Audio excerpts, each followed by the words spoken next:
శ్రీ గురుభ్యో నమ. హరి ఓం. ఇప్పుడు మనం చూస్తున్నటువంటి క్షేత్రం శ్రీ ద్రాక్షారామ మాణిక్యాంబా సమేత భీమేశ్వర స్వామి వారి యొక్క దేవస్థానం. ఇది మనకి అంబేద్కర్ కోనసీమ జిల్లాలో ఉందండి. గతంలో అయితే తూర్పుగోదావరి జిల్లాలో ఉండేది. ఇప్పుడు మనం చూస్తున్నటువంటిది సప్త గోదావరి. ఈ క్షేత్రం యొక్క విశిష్టత, అలాగే ఎలా వెళ్ళాలి అనేది మనం తెలుసుకుందామండి. ఈ రామచంద్రపురం నుంచి అయితే మనకి బస్సులు అవి కూడా ఆటోలు సౌకర్యం అయితే ఉందండి. కాకినాడ నుంచి కూడా బస్సు సౌకర్యం ఉంది. రాజమండ్రి నుంచి కూడా మరి ద్రాక్షారం చేరుకోవాలి అంటే రామచంద్రపురం మీదుగా వెళ్ళడానికి చాలా అవకాశం ఉందండి. మరి ఈ ఆలయం యొక్క విశిష్టత ఏమిటి అంటే అండి, పంచారామ క్షేత్రాల్లో ఒకటి. అలాగే అమ్మవారి శక్తిపీఠాల్లో కూడా మనకి శక్తిపీఠాలు 18లో మనకి ద్రాక్షారామ క్షేత్రంలో 12వ శక్తిపీఠము అని చెప్పబడుతోంది. మనకి 12 జ్యోతిర్లింగాలు, అష్టవీరేశ్వరాలు, పంచభూతలింగాలు, అలాగే పంచారామ క్షేత్రాలు కూడా వాటిల్లాగే అత్యంత ప్రాధాన్యత కలిగినవిగా మరి భావించబడ్డాయి. అటువంటి క్షేత్రం మనకి ద్రాక్షారామ క్షేత్రం అండి. దీని యొక్క విశిష్టత ఏమిటి అనేది ఇప్పుడు మనం తెలుసుకుందాం. 5 మహాశివలింగ క్షేత్రాలు. ఈ 5 లింగాలు కూడా సాధారణమైనటువంటివి కాదండి. ఇవి తారకాసురుడు అనేటువంటి రాక్షసుడు సంహారం తర్వాత విభజించబడినటువంటి శివలింగాలు అని చెప్పి మనకి పురాణాల్లో కూడా చెప్పబడింది. అమరారామం, అమరేశ్వర స్వామి అమరావతి అనేటువంటి గ్రామంలో ఉంటుందండి. సోమారామం, సోమేశ్వర స్వామి వారు భీమవరం. క్షీరారామం, క్షీరారామేశ్వర స్వామి వారు పాలకొల్లు. కుమారారామం, కుమారారామ చాళుక్య భీమేశ్వర స్వామివారు సామర్లకోట.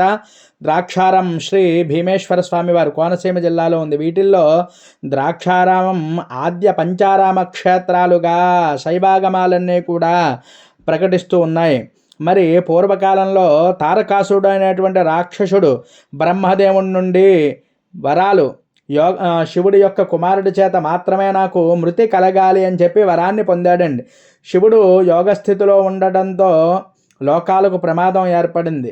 దేవతల ప్రార్థనతో శివుడు సతీ వినియోగానంతరం పార్వతీదేవితో వివాహం చేసుకుని కుమారుడైనటువంటి కుమారస్వామి కార్తికేయుడు జన్మించాడండి. స్కందుడు తారకాసురుని సంహరించినప్పుడు తారకాసురుని శరీరంలో ఉన్నటువంటి శివతత్వం ఒక్కసారిగా వెలువడింది.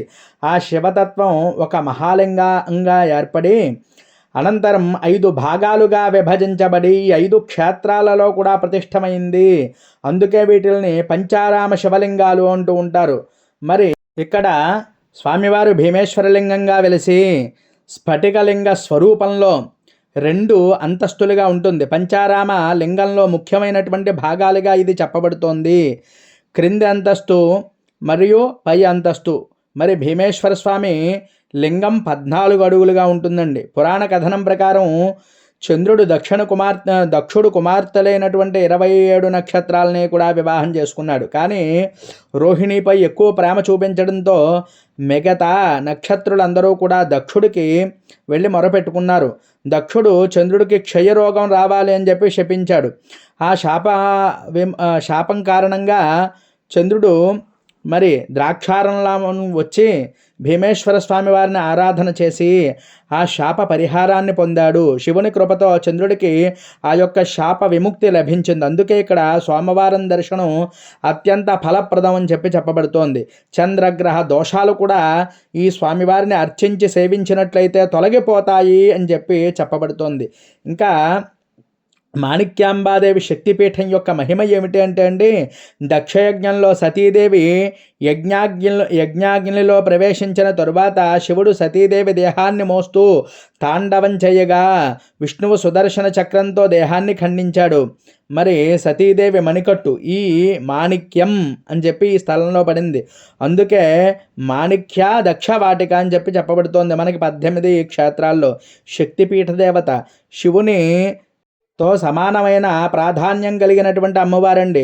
ద్రాక్షారామం ప్రత్యేకత ఏమిటి అంటే అండి, ఇది కేవలం శివాలయం కాదు, ఇది కేవలం శక్తిపీఠం కాదు, శివుడు శక్తి ఐక్యతకు సాక్షాత్కారమైనటువంటి స్థలం. శివం లేకుండా శక్తి అస్తిత్వం లేదు, శక్తి లేకుండా శివత్వం నిర్వీర్యం.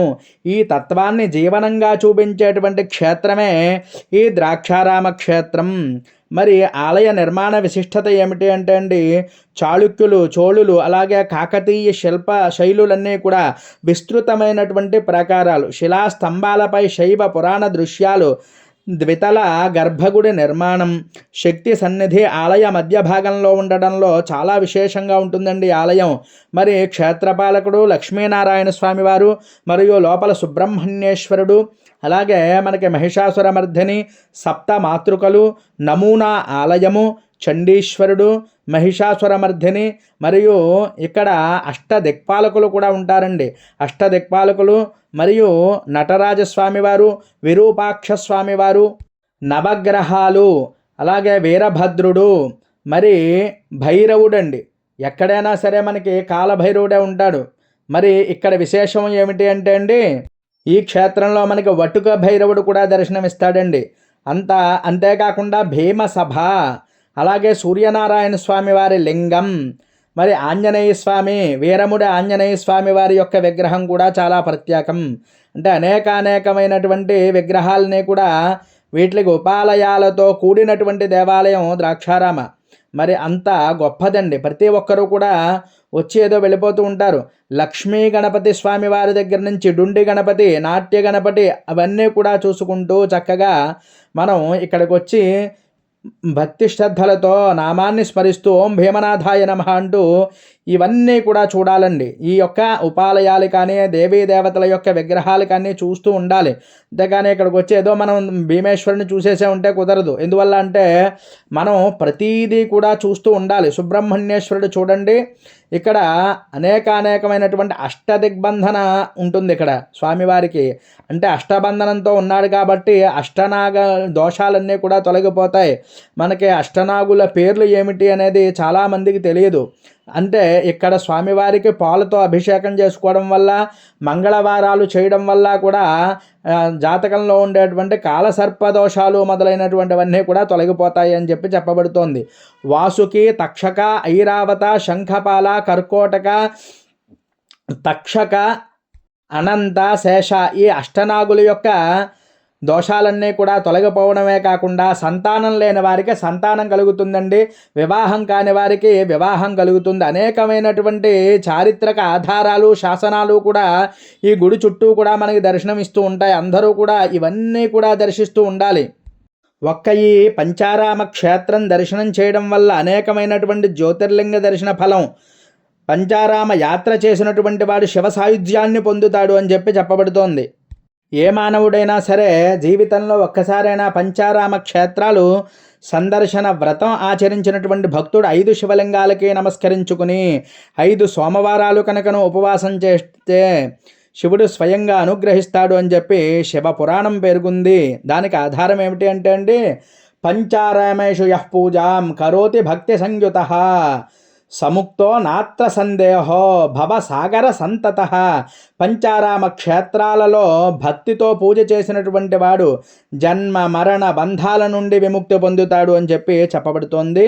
పంచారామాలంటే భీమేశ్వరుడు చైతన్యాన్ని ప్రసాదిస్తాడు, అమరేశ్వరుడు అమరత్వం, సోమేశ్వరుడు మనస్సు, క్షీరారామేశ్వరుడు శుద్ధి, కుమారస్వామి కార్యసిద్ధి ఇస్తాడు. కుమారస్వామి అంటే అండి ఇక్కడ మనకి కుమారారామ చాళుక్య భీమేశ్వర స్వామి వారు సామర్లకోట కార్యశక్తిని ఇస్తాడు. ఇవన్నీ కలిసినప్పుడే పూర్తి శివతత్వం అంతా కూడా సిద్ధిస్తుంది అని చెప్పి చెప్పబడుతోంది. మరి బ్రహ్మదేవుడు మనసు నుండి జన్మించిన వాడు ఎవరు అంటే దక్ష ప్రజాపతి. అతడు ప్రజాపాలనలో యజ్ఞయాగాదులలో అపారమైనటువంటి ప్రతిభ కలిగినటువంటి వాడు. కానీ ఆ ప్రతిభతో పాటు అతనిలో చాలా అహంకారం, స్వాభిమానం పెరిగిపోయాయి. యజ్ఞమే పరమం, వేదకర్మలే శ్రేష్టం అనేటువంటి భావనలో మునిగిపోయినటువంటి దక్షుడు తపస్సు, యోగం, వైరాగ్యం, భస్మధారణ అన్నీ చేసే శివుణ్ణి జీవన విధానాన్ని అవమానంగా భావిస్తూ ఉండేవాడండి. శివుడు ఎందుకు దక్షుడికి నచ్చలేదు అంటే రాజసం లేనటువంటి వాడు ఎవరు? పరమేశ్వరుడు. శ్మశానవాసి, దిగంబరుడు, భూతగణాలతో సంచరించేటువంటి వాడు, యజ్ఞకర్మలను ఆశ్రయించిన వాడు. ఈ లక్షణాలన్నీ కూడా దక్షుడు యొక్క కర్మకాండ దృష్టికి అసహ్యంగా కనిపించాయి. అందుకే అతడు శివుణ్ణి అయోగ్యుడు, వేద విరోధి అని తక్కువగా చూస్తూ ఉండేవాడు. సతీదేవి జననం, శివుని పట్ల అపారమైనటువంటి భక్తి. దక్షుని కుమార్తె సతీదేవి ఆమె పుట్టుకతోనే శివభక్తురాలు. పూర్వజన్మలో పార్వతీదేవి శివుని భర్తగా పొందేందుకు ఈ జన్మలో సతీదేవిగా అవతరించింది అని చెప్తూ ఉంటాడు. తండ్రి అభిప్రాయ భేదం తెలిసిన శివుడే తన ప్రాణాధారుడు అని చెప్పి తపస్సు చేసి శివుణ్ణి వివాహం చేసుకుంది. ఇదే దక్షుడి అహంకారానికి గట్టి దెబ్బ. దక్షుడి హృదయంలో పెరిగినటువంటి ద్వేషం ఏమిటి అంటే తన కుమార్తె శివుణ్ణి పెళ్లి చేసుకోవడం దక్షుడికి చాలా అవమానంగా అనిపించింది. అప్పటి నుంచే శివుణ్ణి యజ్ఞాలకు పిలవకపోవడం, దేవసభలలో శివుని కోసం నిర్లక్ష్యంగా మాట్లాడడం, అల్లుడిగా అంగీకరించకపోవడం ఇవన్నీ పెరుగుతూ వచ్చాయండి. దక్షుడు ఒక యజ్ఞాన్ని చెయ్యాలి అని చెప్పి నిర్ణయం చేశాడు. తన శక్తి, అధికారాన్ని, కర్మకాండ గొప్పతనాన్ని 3 లోకాలకు చాటడం కోసం ముఖ్యంగా శివుడు లేకుండా యజ్ఞం సాగుతుందని నిరూపించాలి అని అందుకే బ్రహ్మ, విష్ణు, ఇంద్రుడు, దేవతలని, ఋషుల్ని అందరికీ కూడా ఆహ్వానాన్ని పంపిస్తాడండి. ఒక్కరనే పిలవలేదు, శివుణ్ణి ఒక్కడనే. సతీదేవికి యజ్ఞ ఆహ్వానం రాలేదుట. సతీదేవి కూడా తన తండ్రి ఇంటి యజ్ఞాన్ని ప్రత్యేకంగా ఆహ్వానించబడలేదు. అది దక్షుణ్ణి ఉద్దేశపూర్వకంగా అవమానం. కానీ తండ్రి ఇంటి యజ్ఞం పిలుపు లేకుండా వెళ్ళవచ్చు కదా అని చెప్పి భావించి సతీదేవి యజ్ఞానికి వెళ్ళాలి అని చెప్పి శివుణ్ణి ఇలా కోరుకుంది. అప్పుడు శివుడు ఇలా అన్నట్ట, పిలుపులోని చోటకి వెళ్ళడం అవమానాన్ని కోరుకోవడమే. నీ తండ్రి హృదయంలో నాపై చాలా ద్వేషం ఉంది, అక్కడ నీకు గౌరవం ఉండదు అనేటప్పటికీ అప్పుడు సతీదేవి, నేను దక్షుడు కుమార్తెని, తండ్రి ఇంటికి వెళ్ళడం నాకు హక్కు అని చెప్పి పట్టుబడుతుంది. శివుడు ఆమెను ఆపలేదింకా. సతీదేవి యజ్ఞస్థలానికి చేరుకున్న వెంటనే ఎవ్వరూ ఆమెను గౌరవించలేదండి. శివుని కోసం ఎక్కడా కూడా ఆసనం కూడా వేయలేదు, శివుని పేరు కూడా ప్రస్తావన చేయలేదు. అప్పుడు సతీదేవి దక్షుణ్ణి ప్రశ్నించింది, నాన్న, ఈ యజ్ఞంలో నా భర్తకు స్థానం ఎక్కడా? అప్పుడు దక్షుడు అహంకారంతో ఇలా అన్నాడు, ఆ శ్మశానవాసికి పవిత్ర యజ్ఞంలో చోటే లేదు. శివుడి గురించి దోషంలో అపహాస్యాలు చేశాడు. తండ్రి నోటుకొచ్చినటువంటి మాటలు సతీదేవి హృదయాన్ని చీల్చేసే ఇవన్నీ కూడా. ఆమె సభ మధ్యలో ఇలా ప్రకటించింది, శివుడు సద్గురువు, ఆయన్ను దూషించే చోట నేను క్షణం కూడా ఉండలేను అని చెప్పి యోగాగ్నిని తనలో రగిలించి యజ్ఞాగ్నిలో ప్రవేశించింది. ఆత్మహత్య కాదు, అవమానానికి వ్యతిరేకంగా చేసినటువంటి యోగత్యాగం. ఆమె శరీరం అంతా కూడా భస్మమైపోయింది. ఈ వార్త వినగానే శివుని దగ్గరికి చేరగానే ఆయన జటాజూటాలను విరిచాడు. ఆ జటల నుండి పుట్టినటువంటి వీరభద్రుడు అవతరించాడు. భద్రకాళితో కలిసి యజ్ఞాన్ని ధ్వంసం చేశాడు. దక్షుడి యొక్క శిరస్సు తెగిపడిపోయింది. దేవతల ప్రార్థనతో శివుడు దక్షుని యొక్క జీవితాన్ని ఇచ్చాడు. మేకతలతో దక్షుడు బతికాడు. అహంకారం విడిచాడు, శివభక్తుడయ్యాడు. మరి సతీదేవి దేహాన్ని మోస్తూ శివుడు తాండవం చేయగా లోకాలన్నీ కంపించాయి. విష్ణువు సుదర్శన చక్రంతో సతీదేవి దేహాన్ని ఖండించాడు. ఈ ద్రాక్షారామ క్షేత్రంలో మణికట్టుబడింది, అందుకే మాణిక్యాంబ అయింది. శక్తిపీఠం యొక్క దేవత, అలాగే శివశక్తి సమైక్యమైనటువంటి కేంద్రము. దక్షయజ్ఞం మనకు నేర్పింది ఏంటంటే ఇక్కడికి వస్తే అందుకే అహంకారం వినాశనం అవుతుంది. అంతేకాకుండా యోగము, మోక్షము కూడా ప్రసాదించేటువంటి లింగం ఏదైనా ఉందా అంటే అది భీమనాథుడు మాత్రమే అని చెప్పబడుతోంది. అంటే ఎక్కడైనా సరే యోగాన్నైనా ఇస్తాడు పరమేశ్వరుడు, లేదా భోగాన్నైనా ఇస్తాడు. యోగము, భోగము ఇచ్చేటువంటి లింగం ఏదైనా ఉందా అంటే యోగ మోక్ష ప్రదాయకము మనకి భీమేశ్వరుడు. అందుకే స్వామిని సేవించిన వారికి భక్తి, జ్ఞానం, వినయం, అలాగే ఐక్యత ఇవన్నీ కూడా స్వామి ప్రసాదిస్తాటండి. దక్షుని అహంకారానికి సమాధైంది, సతీదేవి త్యాగానికి సాక్ష్యం, శివశక్తి తత్వానికి ప్రతీక ఈ ఆలయం అండి. మరి అందువల్లే దీనికి ఇంకా అనేకమైనటువంటి కథలు ఉన్నాయి. ఒకానొక సమయంలో కాశీ మహానగరంలో వేదవ్యాస మహర్షి వారు చూస్తూ ఉండగా ఆయనకి అన్నం దొరకలేదు. ఆయన శిష్యులతో కాశీ నగరానికి వెళ్ళేటప్పటికీ చిచ్చి ఇక్కడ నాకు అన్నం కూడా దొరకలేదు అని చెప్పి ఆ శివుణ్ణి శపిద్దాము అని చెప్పి చాలా అహంకారంతో ఉండేటప్పటికీ ఆయనకి ఎందువల్ల అంటే శాపం వల్ల ఆ రోజు అన్నం దొరకలేదు. ఆయనకి దొరక్కపోయేటప్పటికల్లా ఓహో శివుణ్ణే శపించే స్థాయికి ఎదిగేవా అని చెప్పి అప్పుడు విశ్వనాథుడు ఆయనకి శాపాన్ని ఇస్తాడు. నీకు కాశీ నగరంలో నీకు ప్రవేశం లేదు. ఎందువల్ల అంటే అంత అహంకారంతో, వేదం చదువుకున్నటువంటి నువ్వు ఇంత అహంకారంతో విర్రవీగుతూ ఉన్నావా, పరమేశ్వరుడికి శాపాన్ని ఇచ్చేటువంటి గొప్పవాడివా నువ్వు. అందువల్లే నీకు ఎప్పుడూ కూడా నీకు కాశీ క్షేత్రంలో ప్రవేశం లేదని చెప్పి శాపాన్ని ఇస్తే, అప్పుడు భోరున విలపించి తన తప్పు తను తెలుసుకున్నటువంటి వేదవ్యాసుడు, వ్యాస మహర్షి వారు కూర్చుని చక్కగా అన్నపూర్ణాదేవి కోసం ఘోరమైనటువంటి తపస్సు చేస్తే అన్నపూర్ణమ్మ ప్రత్యక్షమై ఇలా అంది, ఏమయ్యా మహర్షి, నువ్వు ఎక్కడైనా సరే ఈ శాపం ఇచ్చింది పోవాలంటే అంత సులభం కాదు.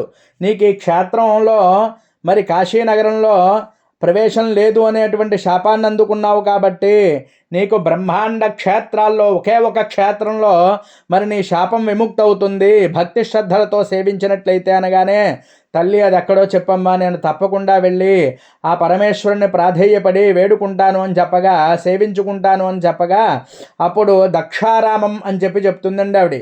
అంటే ఓహో అలాగా, తప్పకుండానమ్మా అని చెప్పి అప్పుడు వ్యాసుల వారు ఇక్కడికి వచ్చి భీమేశ్వరుణ్ణి ఎంతో భక్తి శ్రద్ధలతో సేవించుకోవడం జరిగింది.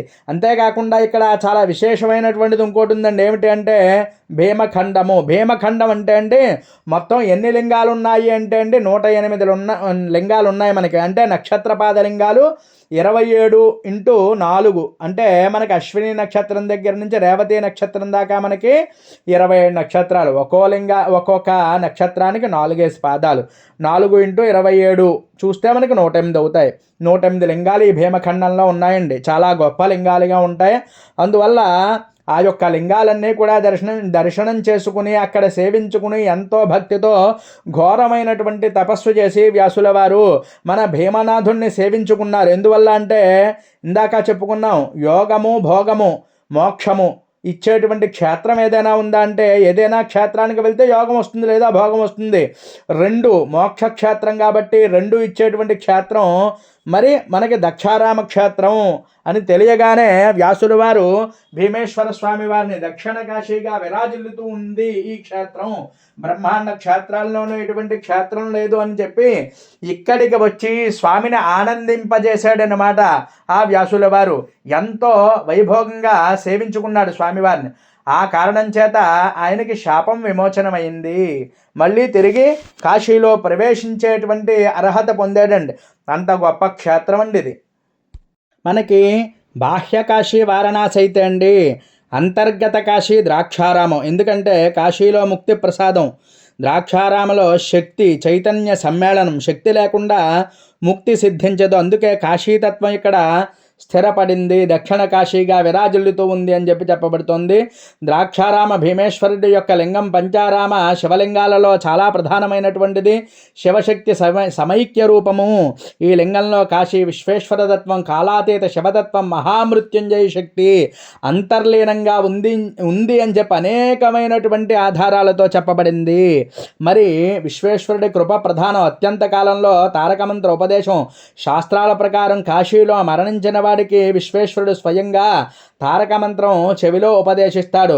మరి ద్రాక్షారామలో మాణిక్యాంబ శక్తితో కూడినటువంటి భీమేశ్వర దర్శనం పొందిన వాడికి అంత్యకాలంలో కాశీ సమాన మోక్ష ఫలం లభిస్తుంది అని చెప్పబడుతోంది.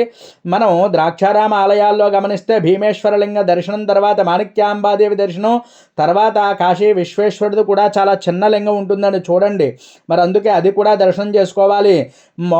జీవాత్మ మోక్ష మార్గాన్ని కూడా సూచిస్తూ ఉంటుంది. ఇక్కడ మనం చూసారో లేదో, మనకి నందిని చూస్తే అమ్మవారి వైపు చూస్తూ కనిపిస్తూ ఉంటుంది. కాశీ క్షేత్ర సమం పుణ్యం ద్రాక్షారామం న సంశయ యత్ర శక్త్యా సమాయుక్త విశ్వేశో భీమరూపధృక్. ద్రాక్షారామం కాశీతో సమానమైనటువంటి పుణ్యక్షేత్రం. ఇక్కడ శక్తితో కూడినటువంటి విశ్వేశ్వరుడు భీమేశ్వర రూపంలో నివసిస్తున్నాడు అని చెప్పబడుతోంది. ముక్తి క్షేత్రం, శక్తి క్షేత్రం, కాలాతీత శివుడు, అలాగే శివశక్తి ఐక్యం, తారక మంత్రం, మాణిక్యాంబ కృప, ఈ 2 కలిస్తేనే పూర్ణ శివ సాక్షాత్కారం. అందువల్లే కాశీ మనకి ఎంతైతే పవిత్రమైందో ద్రాక్షారామం కూడా కాశీ మోక్షతత్వం, శక్తిపీఠతత్వంతో భీమేశ్వర లింగంలో లీనమై ఉంది. అందుకే మనకి సంప్రదాయంలో ద్రాక్షారామ దర్శనం కాశీ దర్శన సమానం అని చెప్పబడుతోందండి. అటువంటి గొప్ప క్షేత్రం ఏదైనా ఉందా అంటే అండి మనకి దగ్గరలో ఉందండి. ఏది? భీమేశ్వర స్వామి వారు. బయట మనకి వాయులింగేశ్వరుడు ఉంటాడండి, కాలభైరవుడు ఉంటాడండి, అలాగే ఆంజనేయ స్వామి వారు ఉంటారు, అలాగే పాకశాసన స్వామి వారు ఉంటారు, సర్వమంగళ సమేత పాకశాసన స్వామి వారు, మరి అశ్వత్థ నారాయణుడు ఇక్కడ కూడా దర్శనం చేసి మనకి 108 బిందులు కానీ, 54 కానీ, 11 కానీ, 9 కానీ, 3 కానీ ఆ యొక్క అశ్వత్థనారాయణుడికి అభిషేకం చేసుకున్నట్లయితే అండి మనకి వివాహం కాని వారికి వివాహం, అలాగే సంతానం లేని వారికి సంతాన సమస్యలు తొలగిపోయి చక్కనైనటువంటి వంశాభివృద్ధి అంతా కూడా కలుగుతుంది అని చెప్పి చెప్పబడుతోంది. ఇక్కడ ఇంకొక విషయం ఏమిటంటే అండి, ఇందాక చెప్పాను మనకి విశ్వేశ్వర యొక్క దర్శనం చాలా ప్రధానమైనటువంటిది. కాశీ విశ్వేశ్వర దేవాలయం ఇదే అండి. ఇక్కడ మనకి బయటే ఉంటుంది, డుండి గణపతికి వెళ్ళక్కర్లేకుండా మనం కుడివైపు భాగంలో చూసినట్లయితే ఈ శివాలయం దర్శనమిస్తుంది. చాలా చిన్న లింగం ఉంటుంది, దీన్ని దర్శనం చేసుకోవాలి. ఇక్కడ అన్నపూర్ణమ్మ తల్లి ఉంటుంది. అలాగే మరి ఇక్కడ చూసినట్లయితే ప్రధానమైనటువంటిది మేధా దక్షిణామూర్తి అండి. మరి ఇది తప్పక దర్శనం చేసుకోవాలి. ఎందువల్ల అంటే అండి, మేధస్సు అంటే చక్కనైనటువంటి వాక్చాతుర్యం, అంటే బాగా మాట్లాడేటువంటి మాటలు, అలాగే మంచి తెలివితేటలు కూడా ఆయన ప్రసాదిస్తూ ఉంటాడు. అంటే పిల్లలకి చదువు రానటువంటి వాళ్ళకి అందుకే దక్షిణామూర్తి స్తోత్రాన్ని తప్పకుండా చదివించాలి, లేదా చదవలేనటువంటి వారికి వినిపించాలి అని చెప్పి చెప్తూ ఉంటారు. అటువంటి గొప్ప దక్షిణామూర్తి క్షేత్రంగా ఎక్కడుంది అంటే అండి, ఈ ద్రాక్షారామ క్షేత్రంలో ఉంటుంది. అందరూ కూడా గమనించండి, ఈ దక్షిణామూర్తి స్వామి వారిని గురువారాలు దర్శనం చేసుకున్నా, సోమవారాలు దర్శనం చేసుకున్నా మనకి విశేషమైనటువంటి ఫలితాలన్నీ కూడా కలుగుతాయి, మంచి విద్యాబుద్ధులు కలుగుతాయి అని చెప్పి చెప్పబడుతోంది. అటువంటి క్షేత్రం ఈరోజు మనకి ద్రాక్షారామ క్షేత్రం అండి. ఆ విశేషాలు అందరూ కూడా తెలుసుకోండి. తప్పకుండా ఈ వీడియో అందరికీ షేర్ చేయండి, ఎందుకంటే 10 మంది చూసినట్లయితే మనము కూడా పుణ్యాన్ని పొందుతాము. దానివల్ల ఈ వీడియో మీకు నచ్చినట్లయితే లైక్ చేయండి, కామెంట్ చేయండి. ఇంకా ఎవరైనా మన ఛానల్ సబ్స్క్రైబ్ చేయకపోతే సబ్స్క్రైబ్ చేయండి. హరి ఓం తత్సతు.